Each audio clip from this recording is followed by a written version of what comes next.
जय हो विजयनगर की जय हो, जय हो, जय हो विजयनगर की जय हो, जय हो, जय हो विजयनगर की जय हो, जय हो, जय हो विजयनगर की जय हो। एक बार राजा कृष्णदेव राय ने उड़ीसा राज्य पर विजय पाई थी और विजयी होकर विजयनगर लौटे थे। सारा राज्य तेजोमय था और लोग विजयी राजा का स्वागत करने उमड़ रहे थे। राज दरबार विजय मनाने के लिए इकट्ठा हुआ था।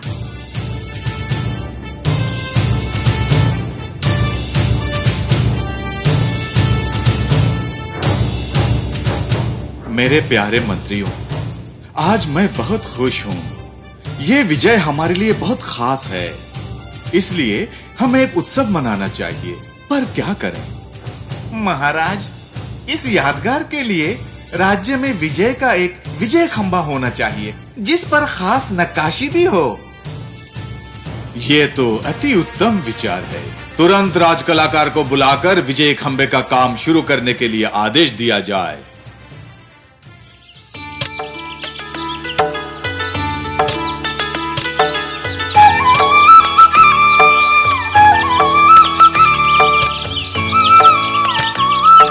राजा की आज्ञा अनुसार विजयी खंबे का काम शुरू हो गया। कलाकार ने दिन रात काम किया कि बहुत सुंदर खंबा बनाए।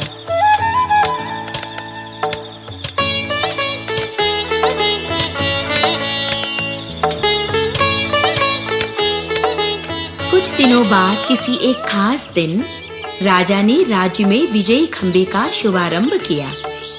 मेरे प्यारे लोगों और मेरे मंत्रियों, मैंने ये खंबा हमारे विजय के रूप में बनवाया है। हर कोई इस खंबे का आदर करें और हमेशा इस जगह को साफ सुथरा रखें। जो आज्ञा महाराज। ठीक है। हमारे कलाकार सुंदरवर्धन ने इस खंबे पर अति सुंदर कलाकारी की है, इसलिए मैं इन्हें इनाम देना चाहता हूँ। कलाकार, तुम्हें जो चाहिए मांगो। महाराज, आपने मुझे बहुत बढ़िया मौका दिया है। आपने मुझे जो दिया है उससे मैं बहुत खुश हूँ। मेरे लिए वो काफी है। मुझे और कुछ नहीं चाहिए महाराज।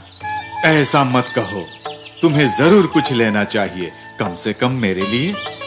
जैसे राजा ने कहा वैसे ही कलाकार ने राजा के सामने खाली झोला पकड़ा। महाराज, ये थैला लेकर इसमें संसार की सबसे कीमती चीजें भर दीजिए। सबसे कीमती चीज? हीरे या जवाहरात? तुम जो चाहो मैं तुम्हें दूंगा, क्योंकि तुम्हारे काम के तुलना में यह सब कुछ नहीं है। महाराज, आपने जो भी फरमाया उसकी इस संसार में कोई ना कोई कीमत जरूर है। मैंने जो मांगा है वो इस संसार से भी ज्यादा कीमती है। अगर आप उसे ढूंढकर मुझे देंगे तो मैं जरूर स्वीकार करूंगा। राजा असमंजस में पड़ गया और कोई भी नहीं जान पाया कि वो क्या मांग रहा है। मैं समझता हूँ तेनाली इस प्रश्न का उत्तर देने के लिए सही आदमी है, लेकिन तेनाली तो आज नहीं है, इसलिए कल तुम दरबार में जरूर आना। मैं तुम्हें सबसे कीमती चीज इनाम में दूंगा जो तुमने मांगी हो। जो आज्ञा महाराज। अगले दिन सिपाही तेनाली राम के घर गया और राजा की परेशानी के बारे में उसे बताया और दरबार में आने के लिए कहा।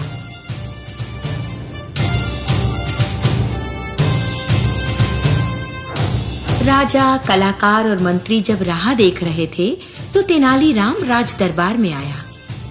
तेनाली, इस कलाकार ने उसे संसार की सबसे कीमती चीज देने के लिए मांगा है। तुम्हें बताना होगा कि वो क्या है। जो कुछ भी हुआ मैंने सब कुछ सुना है महाराज। आप चिंता बिल्कुल न करें। कलाकार, मुझे ये बैग दो। कलाकार ने थैला उसे दिया। उसने खाली थैले का मुंह बंद किया और उसे कलाकार को दे दिया। कलाकार, सुनो, इस बैग में वही सबसे ज्यादा कीमती चीज है जो चीज तुमने मांगी थी। इसे स्वीकार करो। धन्यवाद, मैं चलता हूँ महाराज। राजा सोचने लगा कि उसने तेनाली का धन्यवाद क्यों किया और खाली थैला पाने के बाद बिना कुछ कहे दरबार से क्यों चला गया। तेनालीराम, जो कलाकार जिसने हीरे और जवाहरात लेने से इनकार कर दिया था, वो तुमसे खाली बैग कैसे ले गया? वो एकदम खाली बैग नहीं था महाराज। उसमें विजयनगर की शुद्ध और अदृश्य हवा भरी हुई थी, जिस पर सबसे विजयी राजा कृष्णदेव राज्य किया करते थे। महाराज, कोई मनुष्य हवा के बिना जी ही नहीं सकता है। इसीलिए कलाकार ने हवा को सबसे कीमती चीज जानकर स्वीकार किया है। तेनालीराम, तुम्हारी अक्लमंदी की कोई जवाब नहीं है। तुम्हें पाना विजयनगर की तकदीर है और तुम्हारी सजा ये है, महाराज, तुम्हें एक दिन के लिए भी छुट्टी नहीं मिलेगी। जी महाराज। हाँ तेनाली, तुम्हारे बिना इस राज दरबार में कोई काम पूरा नहीं हो सकता। मैं क्या कर सकता हूँ? प्यारे बच्चों, चाहे परिस्थिति कितनी भी बुरी क्यों ना हो, उस पर ध्यान दीजिए। जरूर आपको उसके लिए अच्छा हल मिलेगा। दरबारियों ने तेनाली के विरोध में राजा को उकसाया।